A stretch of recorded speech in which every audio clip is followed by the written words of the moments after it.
So I am here with Gair Maxwell, a speaker, an author, a dad, which I'm sure you're super proud of. I had the most incredible opportunity this morning. I was at an event and he was a speaker. And it's funny how things happen in life. You know, he's speaking to the whole group, but really I feel like he was just speaking to me. You know, he was sharing philosophies on how brands and businesses are like these legends, little legends, big little legends. Big little legends, yeah. Big little legends. And the way that he wove history and meaning and purpose, getting away from the status quo and focusing on the things that truly make you unique, being able to identify the things that will be like connective tissue between you and your audiences, your teams, your customers, your community, is just incredible. I'll stop blabbing here and let him speak because we were compelled enough to just, have coffee and jump here in the studio. This is very impromptu, but he's remarkable. A former journalist and broadcaster. He's lived a few lives, which is probably why he has so much wisdom. But I'm so happy to be with you. I'm honored, Thomas, and just so everyone knows, we are literally jumping in, zero preparation. We literally came from a conference center in Ottawa in a boardroom. He happens to be a guest, and as I'm beginning the presentation around Big Little Legends, which is the book, Thomas instantly, in one of the very first exercises, says something that absolutely philosophically resonated. So I'm delighted that I met you this morning. Delighted we're here at the Godzspeed studio. And who knows what we're going to uncover. But people ask me all the time, especially as you can imagine, as I travel quite a bit, what do? I study the origin of legends. I study the origin of legends. What does that mean? Exactly. What does that mean? Right? What does that mean? And because I'm a real history buff. I'm a certified amateur historian, but I'm insanely curious about how legends are created. What is the most famous painting in the world? If you asked 1,000 people, 999 people out of 1,000 will say, well, it's this 30 by 21 portrait that hangs at the Louvre in Paris, France. And you and I will not mention the name of the painting here on this episode, but anyone watching knows the answer. Yeah, for sure. And my question always is, well, how did that happen? How did that happen? But it's the same for the most valuable brand in the world. The most valuable brand in the world at the time of this recording is Apple. The intangible asset is worth more than $517 billion. Well, how did that happen? And Thomas, in our study of legends, and it's outlined in the book, we know the exact day when the legend was created. And that day serves ultimately as the jumping off point for explosive growth, and over generations, in some cases, that's never gone back. It only trends upwards. And we see that in the greatest brands in the world: Harley Davidson, Starbucks, Ferrari, Nike, greatest brands in the world. But then we also see them in the big little legends, the small to mid-sized companies that have basically created their own legends and made the market come to them. Well, they actually make up the majority of the business landscape of the business market as the small and medium-sized businesses.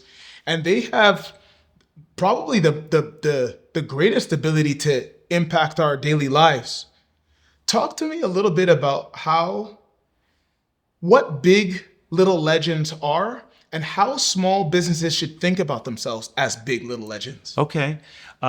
Big little legends, to qualify, it's 4 criteria. So they must have a positive impact with a favorable reputation that extends beyond the area code. So people ask me all the time, well, can't you just be famous in your own backyard? No. I love that. Are you famous beyond the area code, and not fame for fame's sake? The only thing that matters with that point is that the more famous you are beyond the local area code or your local market, the luckier you get. Yeah. Does luck play a role in business success? And the answer is yes. So if I say, for example, anyone watching, I have no idea who's going to watch this, but anyone watching, if you were to think about one fish market in Seattle, if you were to think about here we're in Ontario, there's one burger joint in Northern Ontario with a long lineup of customers. I know 9 out of 10 people from Ontario know exactly what I'm talking about with Weber's. Yeah. Right? Yeah. They've been there, or they know about that. Weber's is famous. So is Pike Place Fish Market in Seattle. So positive impact and a favorable reputation beyond the local area code. The brand story gets told and retold. Yeah, we talked about that today. You said, you know what? It's one thing for a business to market itself. No. It's another thing for its patrons, for its staff, for its community to market the business. Talk a little bit about why it's so important to get to a point as a business where your audience is doing the heavy lifting. Well, it's not only important, Thomas. I think it's absolutely vital, because you can't spend your way to the top. Right. Anymore. No, yeah. None of this is for sale. I come from the world of broadcasting, and in small to medium-sized markets across Canada or even big cities, you could buy market share. If you had a big enough budget, you could be on the hot local radio station or in the newspaper, and you could buy the market. That happened in my hometown back in New Brunswick with a number of companies. With the internet and social media, that option is not available anymore. Yeah. Right? So the whole idea is to get the customer to do the marketing on your behalf. So I said there's 4 criteria: favorable reputation and positive impact beyond area code. Brand story gets told and retold by not just customers. You're right. You said it. Employees. Boy, you get the employees to do the marketing for you incredible. For free. Oh, yeah. Yeah. Right? Number 3, every big little legend that we've ever studied or been involved with in its creation, they demonstrate longevity.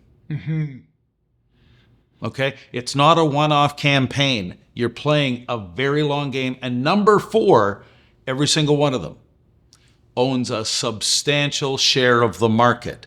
We're not interested in brands, for example, that win creative awards. Right. Who cares? Who cares? The only people who care are the marketers.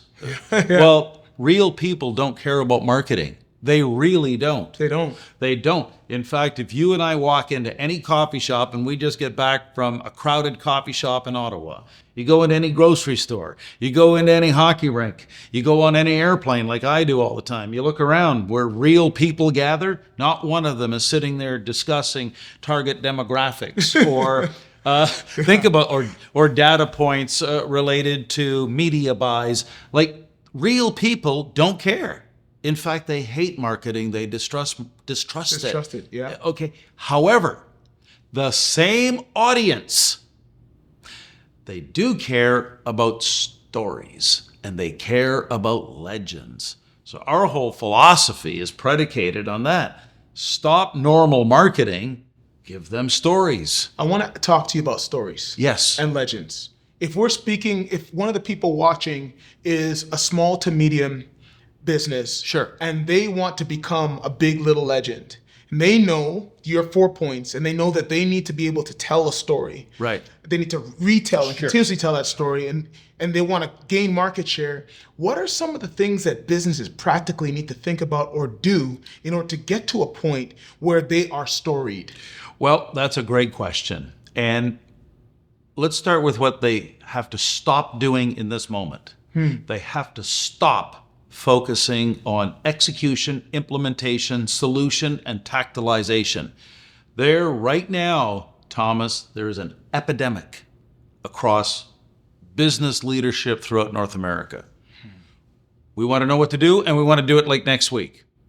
We're talking about building brands that are going to stand the test of time and last over 100 years or 200 years.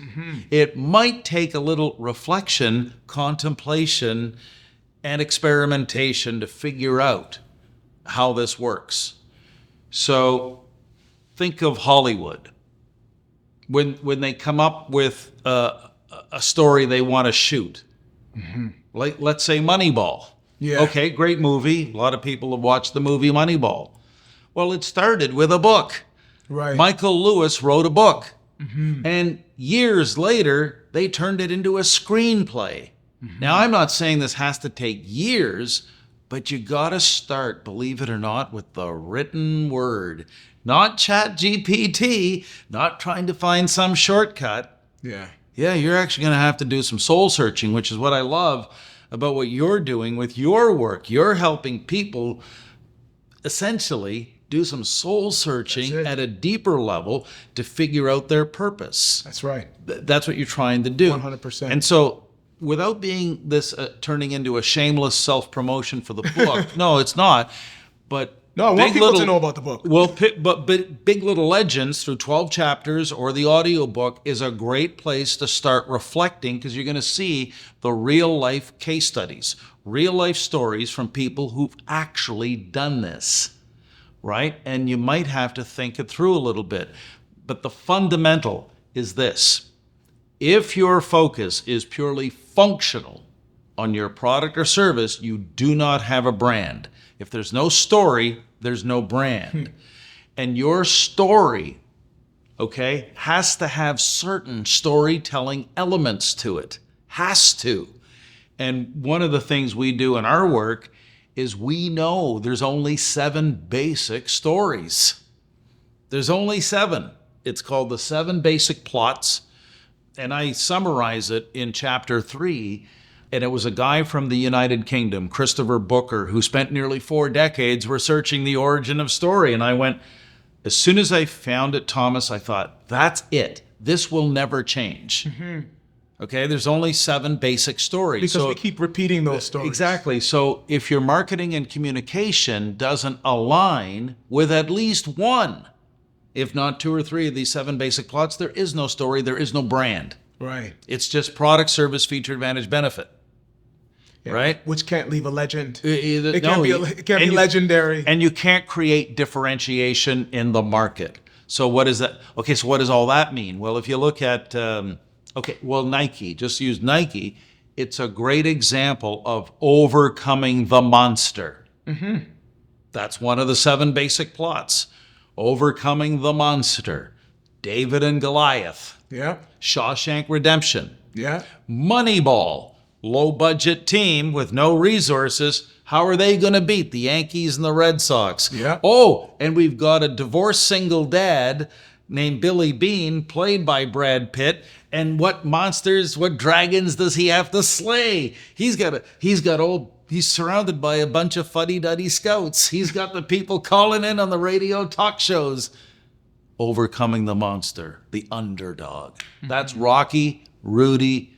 That's every great underdog story from Cinderella to Cinderella Man. I could go on, but I'm just saying there's 7 basic plots. And it's not about going through the marketing drive-through. No, I'll pick that. No, it's understanding you yourself have a story to tell. That's right. We're sitting here. We have no idea what it is. And we saw it this morning at our session with Tech Canada. Yes. We saw it. Yes. Actually, I'll let you relay what you saw and describe it to anyone watching. Well, what's fascinating is that the person that Gair decided to chat with in front of the group was a person that I've had the opportunity to spend a lot of time with, speaking about their brand, who they are, because we have the amazing opportunity and honor to work with them through that. And what I watched Gair do with our client and friend in front of the group was cut through product and service, cut through details that aren't rooted in story, and get to the marrow of a thing, to the point where it was emotional for him. And it was powerful because I believe in that moment, he realized that what he was getting emotional about is the thing that will bind him to his audience. Bingo.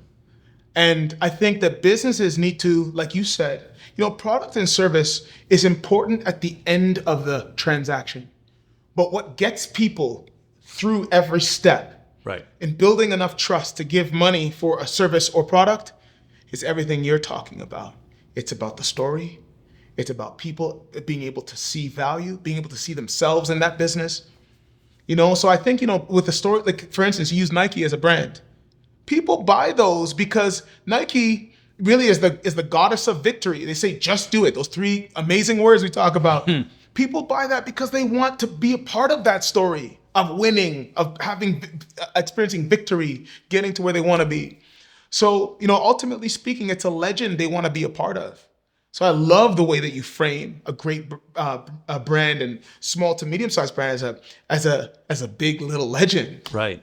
There's a story I like to tell, and it's kind of universal in its application. And it didn't come up in today's program, but there's many stories. We've been very fortunate dozens of times over to take a company, an organization, and figure out, where can we go so it's not like everybody else. So I love the story of this Western Canadian municipality. So this is as real as it gets because he has no idea what I'm going to talk about. I have no idea. No idea. But I want you to think, Thomas, if a municipality wanted to rebrand itself, why would they want to do that? Well, 2 reasons. Tourism. How do we bring more tourists and visitors to the city? Number 2, how do we attract more economic development? Those are the 2 fundamental reasons. Yes. Okay? And so we happened to have a session one day out in Regina, Saskatchewan in 2018. Who's in the audience? The mayor of Moose Jaw, Saskatchewan. Population 33,000. Wow. Now we do this little exercise where we do this analysis, and it's pretty quick, of, what is the language being used with everyone in the category? And you got to experience that Fantastic today. Fantastic exercise, okay? by the way, folks. So the key to unlocking the legend is language. The words actually matter. Moose Jaw. I want you to predict, Thomas, when municipalities put themselves out there, how do they market themselves? Every town is what? Friendly.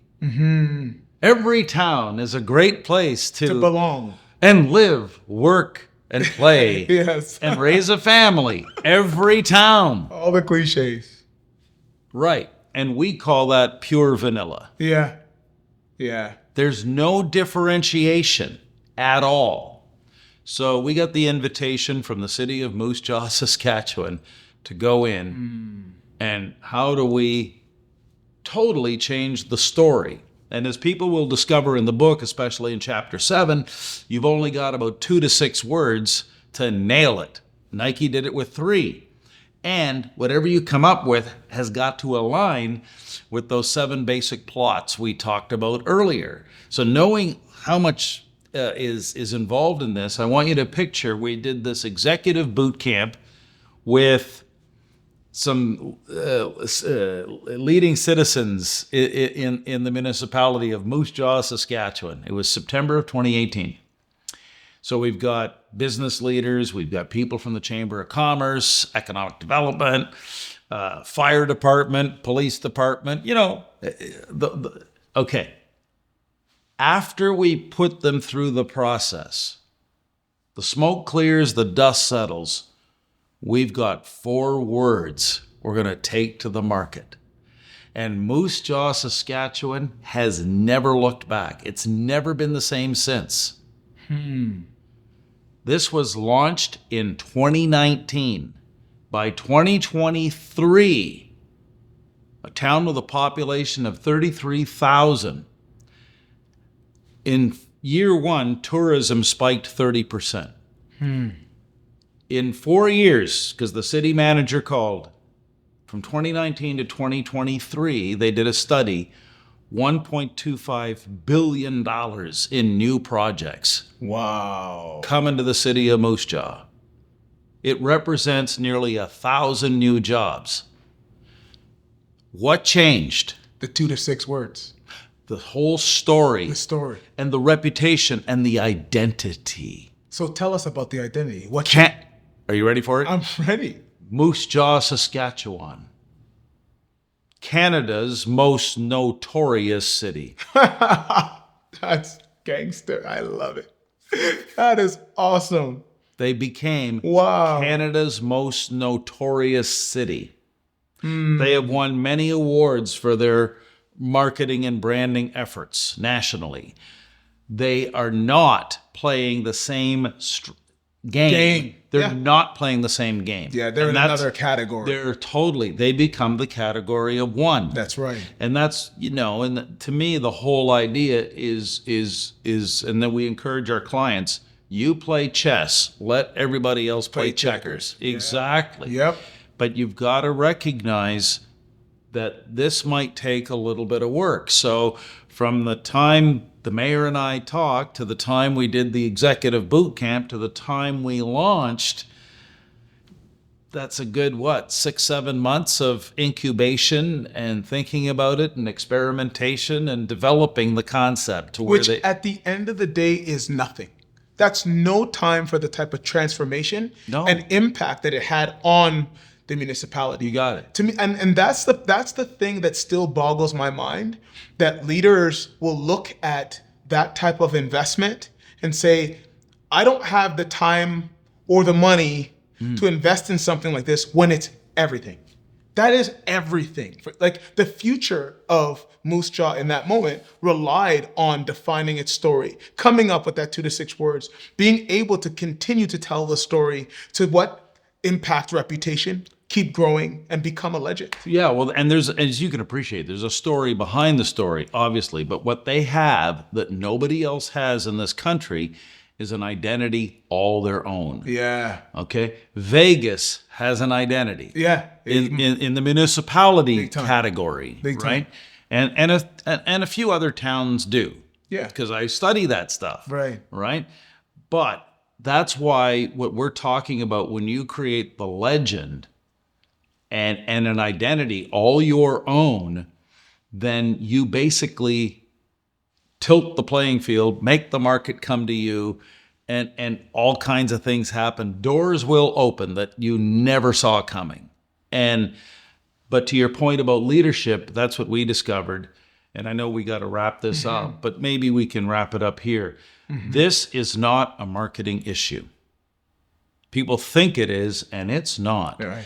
It's a leadership issue. Big time. The only people who create the legends are the leaders who see the wisdom in playing a very long game and channeling resources like the resources I know you have at Godspeed to facilitate a plan that's going to play out well into the future. You build it with the future in mind. Leaders who build legends are basically growing trees under the shade of which they might never sit. That's right. But that's what's happening. We're going to end there because that's powerful. If you are a leader, if you're someone who's becoming a leader, if you are responsible for growing a company, building a brand, leaving a legacy, you need to understand that if you are small to medium, you can be and are a big little legend. You just need to do the work to write that legend out and share that with everybody who should be doing life with you. Gair Maxwell, you're the man. Thank you so much. A real pleasure. It was great to meet you today and looking forward to doing this many times over. 100%. Godspeed.